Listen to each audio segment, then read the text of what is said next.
sliding to Daniel Cormier's DMs, asking him if any fighters were injured right before the UFC Freedom 250 White House card. And obviously, he was looking for an insider trade, just as politicians do, but this time for the UFC main event. Unbelievable. Now, this is controversial because there was previously a UFC coach that ran a betting website and was giving inside information on similar things like which fighters were injured and then recommending other people to bet against that fighter. And that guy was shut down by the FBI and he was banned from the UFC.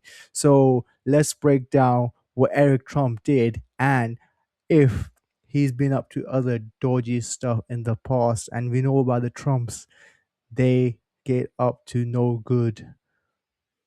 Let's have a look at this post. It says, now in a deleted post, Daniel Cormier exposed Eric Trump for asking him if any of the UFC White House fights were rigged. Huh? I'm probably going to get a lot of flack for this.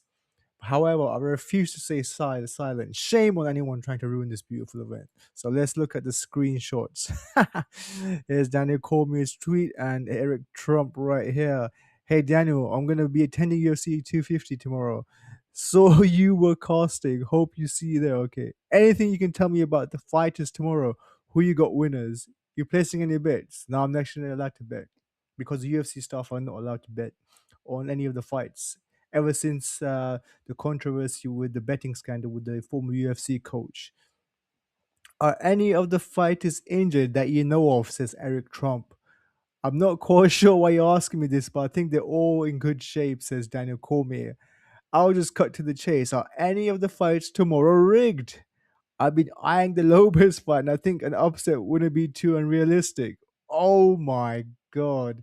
Why would anyone ask Daniel Cormier that? Daniel Cormier is like a company man, a loyal employee. That's insane.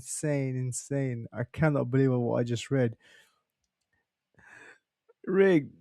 No, none of our fights are rigged. And honestly, I think I'm appalled that you would even ask me something like that. Exactly. Oh my god, that is humiliating. Well done, Daniel Cormier, for exposing this fraud. And here's what else I've found on Eric Trump in the past. It's gonna shock you. He was convicted by the New York civil fraud case.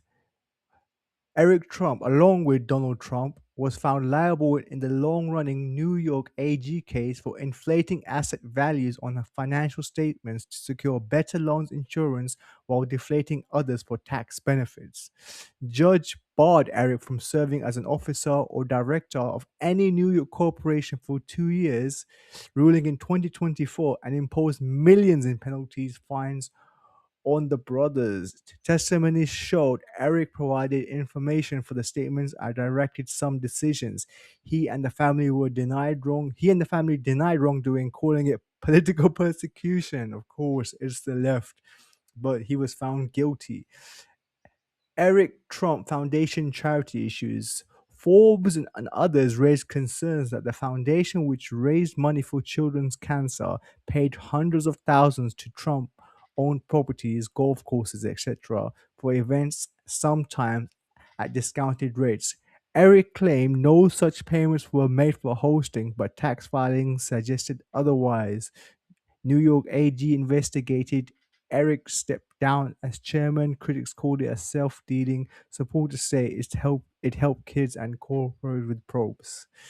So yeah, there's a lot of dodgy stuff in his past, and of course, you can't forget the crypto ventures. Eric and the family have heavily pushed crypto, World Liberty Financial, meme coins, and mining. Critics argue this creates conflicts, especially with Eric promoting his dad as the most pro crypto president, while the administration influences regulations that could benefit their holdings. So basically, pump and dump schemes.